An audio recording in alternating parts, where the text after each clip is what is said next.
Hi! Welcome to my channel Padma Ravinder. ఈరోజు నేను చేపల పులుసు చేస్తున్నాను. మసాలా, ఇలాచి, కరివేపాకు, ఉల్లిపాయలు, పచ్చిమిర్చి, బిర్యానాకు, పువ్వు, దాల్చిన చెక్క ఇవన్నీ ఒక 1 స్పూన్ ఆయిల్ పోసేసుకొని మొత్తం ఫ్రై చేసుకోవాలి. చేసుకొని పక్కన పెట్టేసుకోవాలి.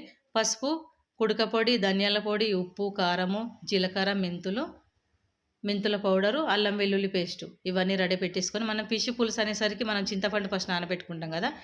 ఇలా మొత్తము మనం పిప్పని తీసేసుకొని ఇలా వడబోసేసుకొని స్టవ్ పైన పెట్టేయాలి. ఇది మరిగేయాలి, మనం బురసంతా పోయేదాకా ఇలా మరిగించి పక్కన పెట్టేసుకొని ఈ ఫిష్లకు ఇప్పుడు కొంచెం ఆయిల్ పోసేసి పసుపు, ఉప్పు, కారం, ధనియాల పొడి, వెల్లుల్లి పేస్ట్ ఇవన్నీ వేసి బాగా ముక్కలకు పట్టేటట్లు కలుపుకొని పక్కన పెట్టేసుకోవాలి. ఇప్పుడు మనం ఫ్రై చేసుకున్నవి చల్లగైన కాబట్టి గ్రైండర్ పెట్టేసుకోవాలి. నా స్టైల్లో చాలా బాగా చేస్తాను. స్టవ్ పైన ఇది ఆయిల్ పోసేసుకొని జీలకర్ర, మెంతులు వేసేసి అవి వేగిన తర్వాత మనం గ్రైండర్ పట్టుకున్నవి వేసేసుకోవాలి. నేను ఆప్రాన్ వేసుకున్నాను. ఫిష్ కడిగేటప్పుడు అంత చిల్లుతుంది డ్రెస్, కానీ ఇలా వేసేసుకొని వంట కూడా చేస్తున్నాను. నా స్టైల్లో చాలా బాగా చేస్తాను ఈ ఫిష్ పులుసు. ఇవి ఫ్రై అయిన తర్వాత మనము ఫిష్ కలుపుకున్నాం కదా, అవి వేసేసుకోవాలి. వేసుకొని ఇప్పుడు బాగా కలుపుకోవాలి, నూనెలో బాగా ఫ్రై అయ్యేటప్పుడు.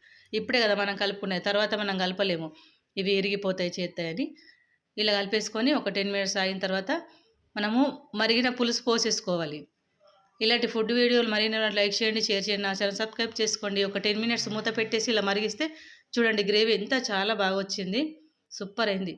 ముక్క కూడా ఉప్పు, కారం, పసుపు అన్నీ ఇనికినాయి కాబట్టి ఇది హెల్త్ కూడా చాలా మంచిది. మీరు కూడా చేసుకొని కామెంట్ బాక్స్లో కామెంట్ చేయండి, లైక్ చేయండి, షేర్ చేయండి, నా ఛానల్ సబ్స్క్రైబ్ చేసుకోండి. వావ్, సూపర్ టేస్ట్ అయింది, చాలా బాగుంది. ఓకేనా, బాయ్.